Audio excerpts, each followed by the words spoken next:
Welcome back to What Arty Noobs with General Disturbance. This is an AMX 1357. It's a French Tier 7 premium light tank, and it's located on the south spawn of Malinovka, and it's under the command of River Beastie of What Uni 2. Now I think you can see he's got 2 marks of excellence on the barrel. That means that River Beastie plays this AMX quite a lot.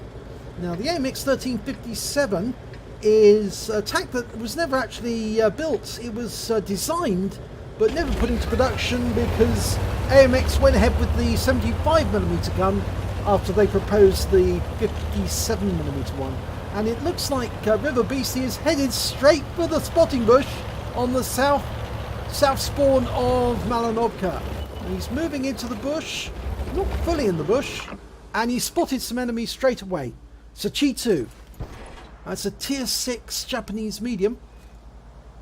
In fact, there's several other tanks in sight. An M7.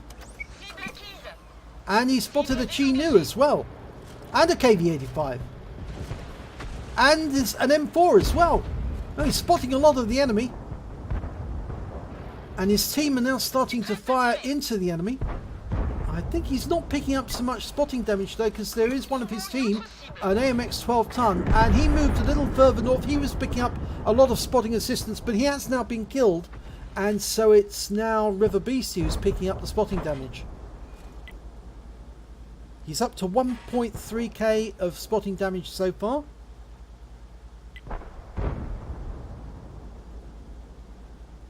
And that Chi 2 is, well, he's almost a one-shot. Oh, he's just taken a big hit. Now he is definitely a one-shot. 7 hit points. He won't last very long.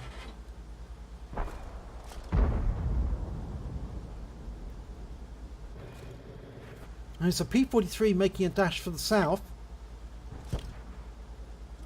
It's quite dangerous actually, because if the enemy does get somebody into the south area, then he can start taking pot shots at our guys. And that P-43 just went down. He's picked up now 2.3k of spotting damage. Chi Nu's making a dash down the dip. We can't hit him. But unfortunately an E25 is joining the P-43 on the south area. And I'm not sure. River Beastie's not fully within the bush. And there's the enemy spotter, the Type 64. He's been seen, he's been hit. And he's now out the game. So it's more spotting damage, but River Beastie is not fully in the bush. He might be seen by the enemy. He dare not fire. If he does fire at these tanks, he might be seen. He needs to use the spotting mechanic if he's going to fire at the enemy.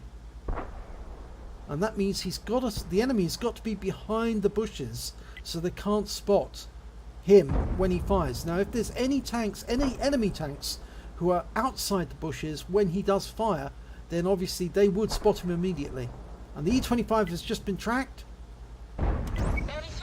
He's calling for fire on the E25. But as I say, he's not fully within that bush. He could be spotted. He's got a reference point outside the bush. Now there's reference points on all corners of your tank. And if one of those reference points is outside and can be seen, as you can see there, he could be spotted. That's why you need to make sure you're fully enveloped in the bush if you're spotting. T-34 up on the hill there. I think he can hit that T-34 without being seen. He's using the spotting mechanic, he's firing at him. And he kills him with 2 shots. Going for the Tiger P as well. I'm not sure the Tiger P can spot him because he's so far away. I don't think he can see the shots. And he did get some good hits there on the Tiger P. 2 hits. Okay, now the M7 on the enemy team is now capping. It's 15 seconds for a magazine reload. Almost done. He's loaded. But he can't fire at the M7 until he goes behind the bush. Now he can fire. And he takes him out with 1 shot. 85 hit points. Got the Su-85 moving up to take the cap. But he stopped at the building. Can he get a shot at the P-43? Well, if he fires now, he probably will be spotted.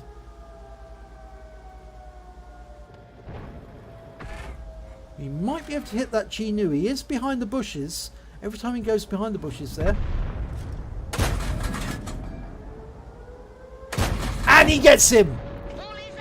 It's only 50 hit points, but he did manage to get the shot in. Now, can he hit that E25? There's a Hellcat. He can hit that. He's almost loaded. Okay, it's loaded. It hits the ground. Second round hit. He was spotted that time. So he's going to have to move.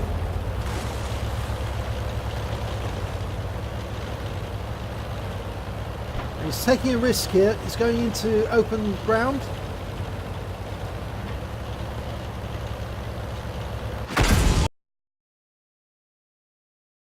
That was an HE round. Hit the turret. And the worry is, of course, that there's the Hellcat to one side. The Hellcat can probably still see him. He's probably just within range. There's the M4. He can't hit him. Well, he can hit the top of his turret, but he can hit the Hellcat. Locking on. Takes him out with 5 shots. Going for the reload. So it's quite badly damaged on the turret. But he lost a lot of hit points. That M4 must have the 105mm gun. And that makes him a very dangerous foe, because at short range, that gun can do a lot. And he just knocked a tree down, that M4. There's no Arty in this game. There's only 3 enemy left. There's the M4. Fires a round in, bounces off, gets that round in. Now, can he get a shot without getting hit? Well, we can see the enemy just. It's difficult to spot him. He's pulled back behind the bushes. He's poking the rear out just to see. No. The M4's knocking trees down as he moves. It's very difficult to spot. Going in for the kill. There he is. 1 round. 2 in. 3 rounds in. And the 4th kills him. And he's reloading.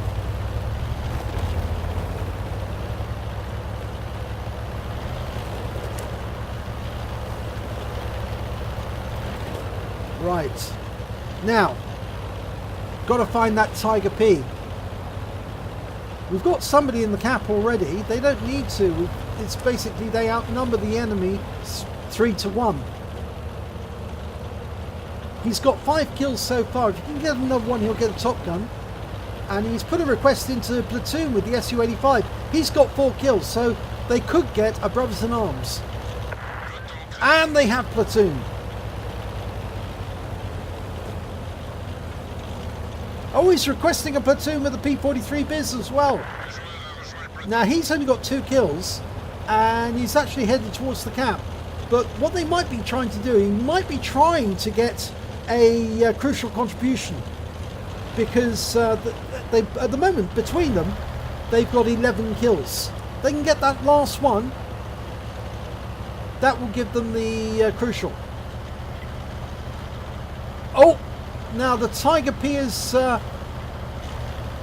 just been taken out by our G2.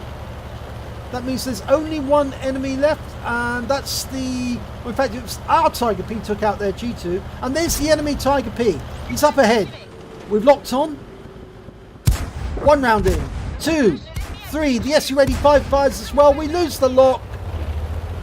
We're chasing after... Oh, the T-25AT has just seized that crucial contribution away from us, snatched it away at the last second by killing the enemy, the last enemy, and denying us the 12 kills. But we did get an ace tanker in the AMX 1357. He also picked up a spotter badge for getting at least 1,000 hit points of spotting, a fighter badge for getting at least 4 kills. He actually managed to get 5 in the end, a fire effect for doing more damage than the hit points of your own vehicle, a patrol duty for spotting at least 6 vehicles on your own or at that time, and being the only vehicle spotting them when your team were damaging them.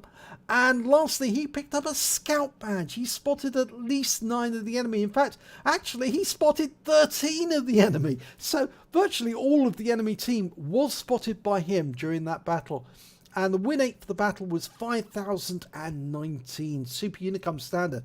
So let's have a look at the team damage. Well, the highest amount of damage on his team actually went to the Su-85. He did 2,006 hit points of damage overall, whilst River Beastie managed 1,716 and the T-25AT managed 1,690. The high caliber went to the Tiger P on the enemy team. He picked up 2,189 hit points of damage. So it was a very narrow margin for the Tiger P over the Su-85. But when it came to kills, the 1357 managed 5 kills, the Su-85 managed 4, and the Tiger P on the enemy team managed 3 kills. When it came to XP, base XP, River Beastie was right at the very top with 1,671, and the reason for this will become very apparent when you see the next page.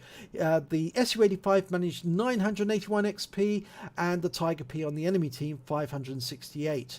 Now, detail report, and this is why you'll find out his XP was so high. He fired 28 rounds during that battle, got 24 direct hits, 21 penetrations, and damage of 1,716 hit points, of which 818 was at more than 300 meters. He received 1 hit, 1 penetration, that was from the M4 firing his 105mm gun at him, and 1 hit as a result of splash damage, and I think that was also the M4 right at the end when he was trying to fend River Beast off.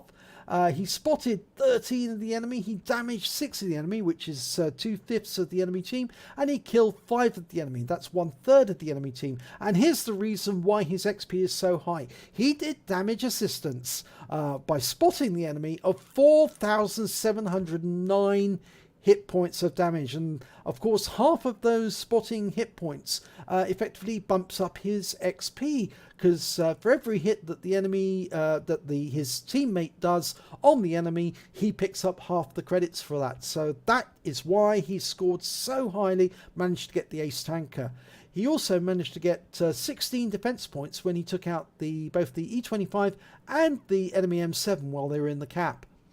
On a standard account, he earned 68,780 credits, and after repair and ammunition resupply, he still took away 64,555 credits. If he'd had a premium account, he actually would have earned over 100,000 credits from the initial credits from the battle, and he would have taken away 98,945 credits, so it is worth having a premium account if you do have premium vehicles that can score so highly. He received 2 awards, one of those 2 bonds. One of those was for the patrol duty, the other one was for the scout. He also received base XP of 1,671, and it's ×2 for the first victory of the day, and he got a bonus because this is a premium vehicle of 222, bringing his total to 3,564 experience points. So a fantastic ace tanker battle there by River Beastie, and he got the holy trinity, as I call it, of spotting. If you get a spotter badge, the patrol duty and the scout, you've fulfilled all your duties as a player, as a light tank player in the game. You've helped your team to win by allowing them to score the damage, and you've picked up all the credits in return. So a very worthwhile game by River Beastie. If you enjoyed this replay, please give it a like and do subscribe to our channel, and hopefully it'll be your replay that I'll be featuring in the very next video.